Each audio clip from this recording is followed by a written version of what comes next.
Hello, everyone. Welcome to the morning meditation and a very warm welcome. So, before we start today, just a brief introduction. This is Kanupriya from Peace Village Learning and Retreat Center of the Brahma Kumaris, based in New York, in America. So, today we are going to talk about how the outer world is a reflection of the inner world. In our lives, there are so many things happening all the time outside, whether it is to do with the job, with relationships, with where we are staying, and so on and so forth. So many things going on. And when things are not going right, or there are, challenges in any of these areas or all of these areas in our lives, then generally what we currently try to do is we try to fix, or we try to set things right on the outside. So if the job is not going well, we will take many steps and measures to put the job right or set it right. Similarly with relationships, if something is not going well, then we try to work on that front. And maybe in the house, that if I'm not happy in the house that I'm living in, I try to change it, or do whatever it requires so that it becomes better. While all these measures that we take, we see that it may bring us happiness after we change it. So if we take some measures to improve the relationship, it may work, and you know um, there may be happiness also, gained out of the change in the relationship in this example. But what we are really looking at, when we are looking at it from the spiritual perspective, is we are looking at a more long term solution, or a long term um, thing that we can work on, all of us. And that spiritual wisdom is telling us it comes from really setting the inner world right. And what do we mean by inner world? By inner world, we mean that this coming into an awareness or a consciousness that we are uh, these beings of light, which we call the inner being.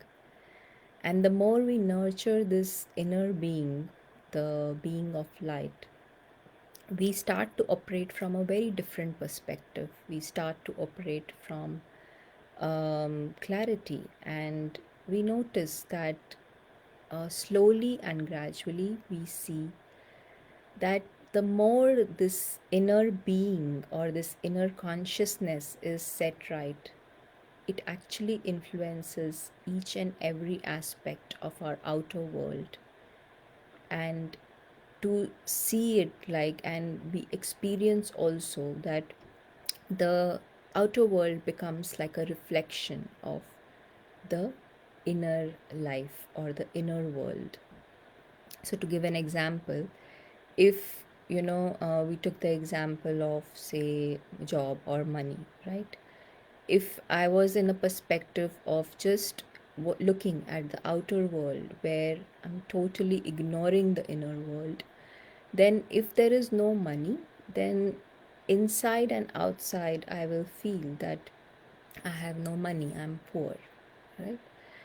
But if we were to, and then to fix this feeling or this circumstance from the perspective of just being on the outside, yeah, then we may just try to do something to earn money or to get some money, right? But now with spirituality, what we are seeing is that if we come from a space of fullness from within, so and a space of abundance from within, then even though that circumstance is there of poverty in this case, or less money, then also we will be able to deal with the situation in a much better manner. And how is that?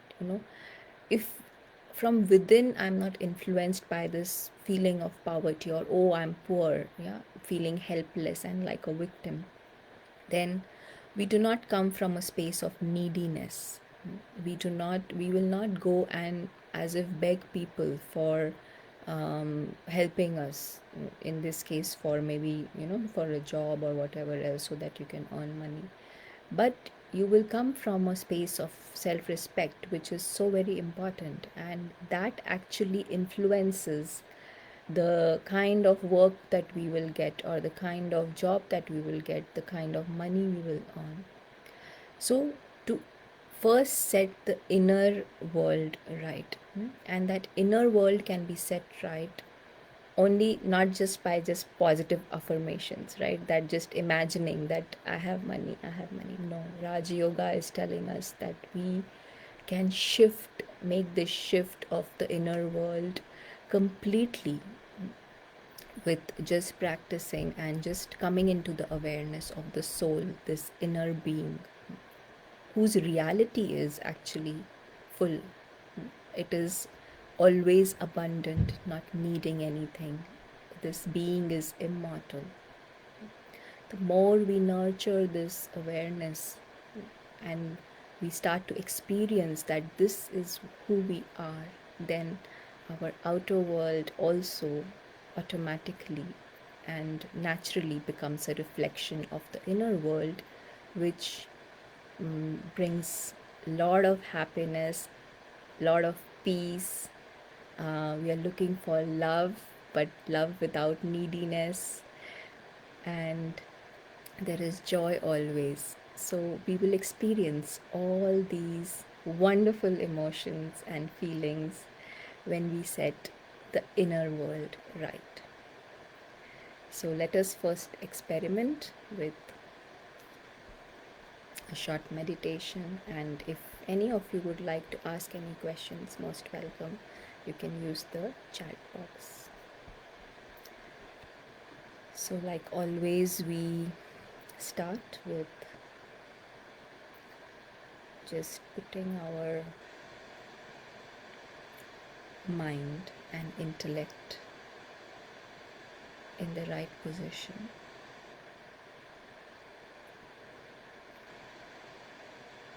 Sitting comfortably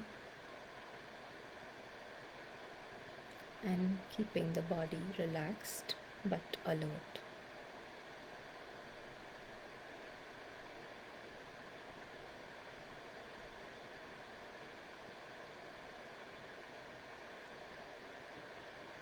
And we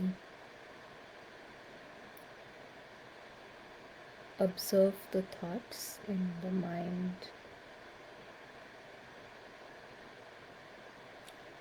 There may be many thoughts, or there may be one thought which is repeating again and again. Maybe a thought from the job, or to do with the people I live with. Anything. Just observe with an aim to withdraw from those thoughts. We do not try to fight those thoughts. We accept all the thoughts without the need to change them.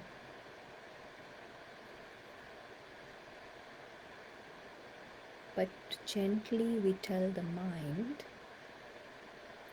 to focus on this inner being of light.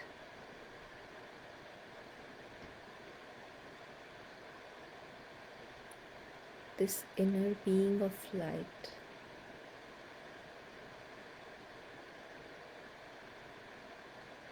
who is the experiencer of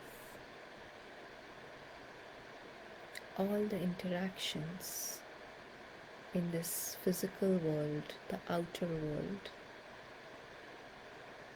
That outer world includes interaction with the body, interaction with the objects,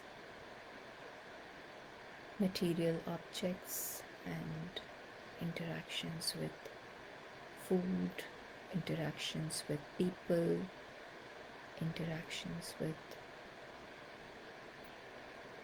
nature, the country, politics, all that comes as part of the outer world. And so this inner being, not going into expansion of the outer world, comes into a sense. That essence is that he is just an inner being of light who looks like a tiny dot, a star.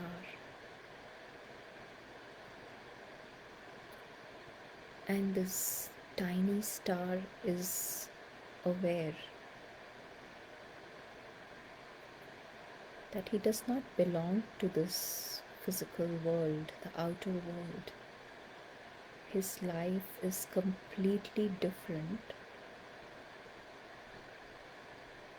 from this world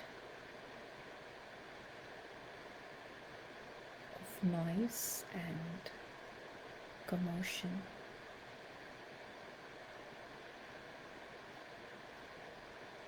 He is aware that he belongs to the world beyond, the physical world.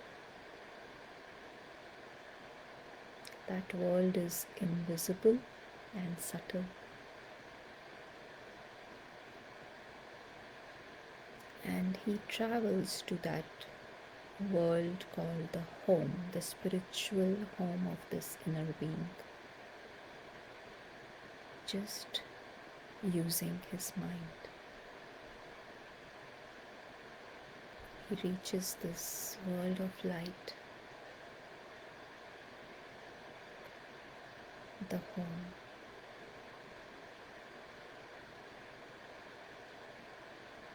In this home, he can experience his true self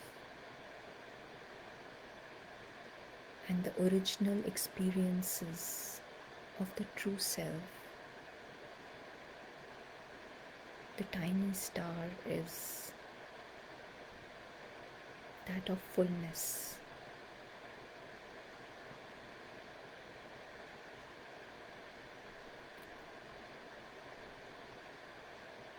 We just stay connected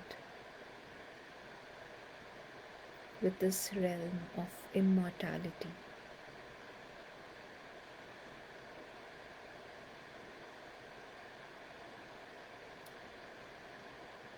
There is nothing that can ever harm this inner being of light, the tiny star.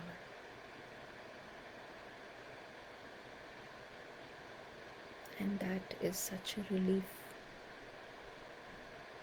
for this tiny star.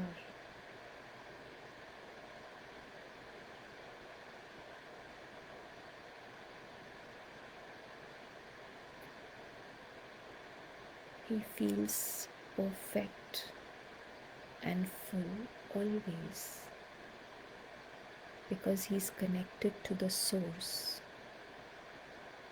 of fullness, happiness, love, knowledge. That is the divine being of light.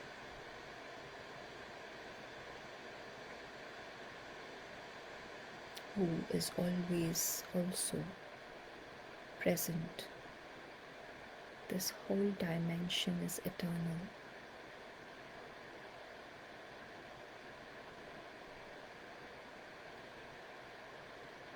And so we are now able to experience the abundance that is inherent, innate to this inner being of light, this tiny star.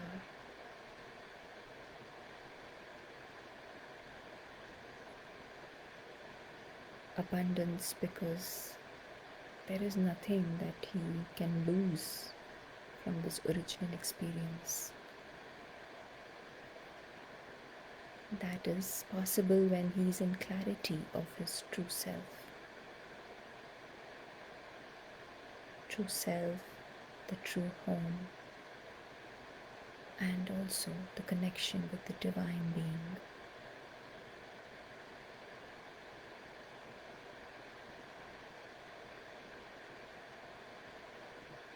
So when he comes back into interaction with the outer world, he comes from a space of fullness.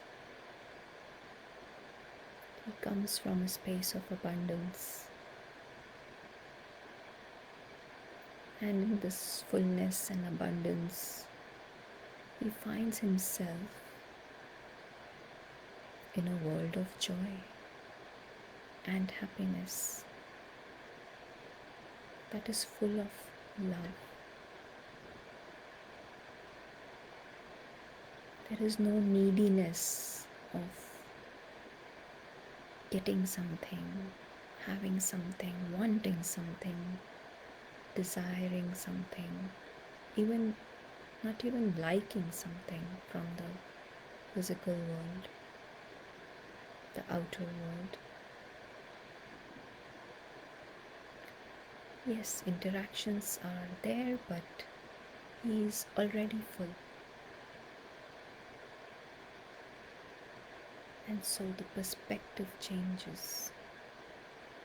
He's there to now give and share, not take.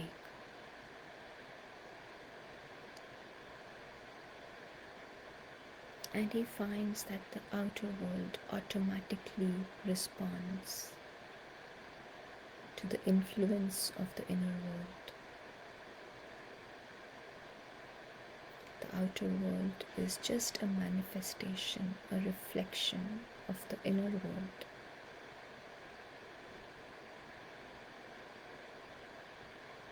So we keep experimenting with this shift in consciousness as we go through the rest of the day. The moment we catch ourselves being focused on the outer world, we just take a moment, 1 minute, 2 minutes, to look at the inner world, to come into the experience of the original self.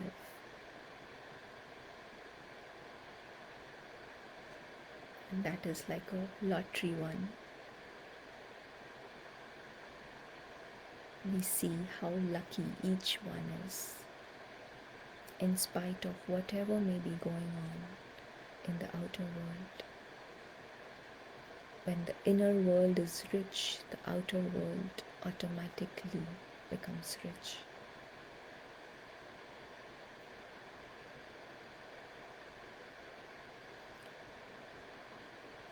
So such a beautiful feeling to be in this space.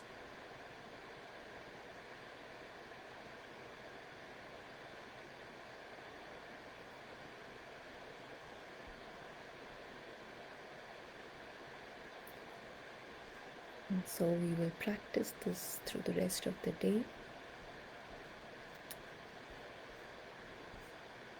And thank you for joining in. If there are any comments or questions, do feel free to write in the chat box. We'll be happy to answer.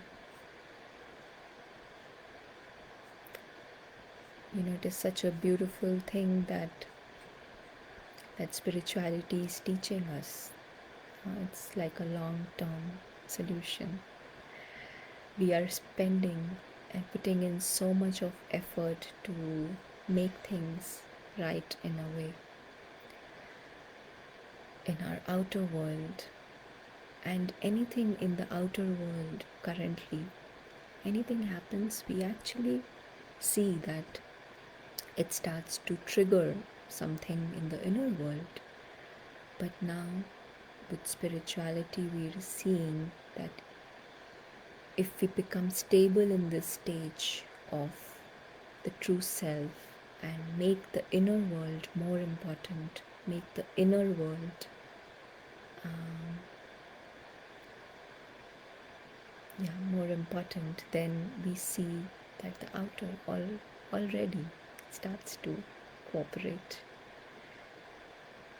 So, just this shift in focus and this clarity of how this is working, it's like magic almost. And it's very easy, we don't even have to put too much effort. While fixing the outer world, we have to put so much effort and then we get tired and exhausted. But this shifting of focus you can do while sitting in a chair comfortably, while going to work, while walking, while doing your laundry. Yeah. So you could do it anytime, anywhere. Just with the mind, shift the focus to the inner world.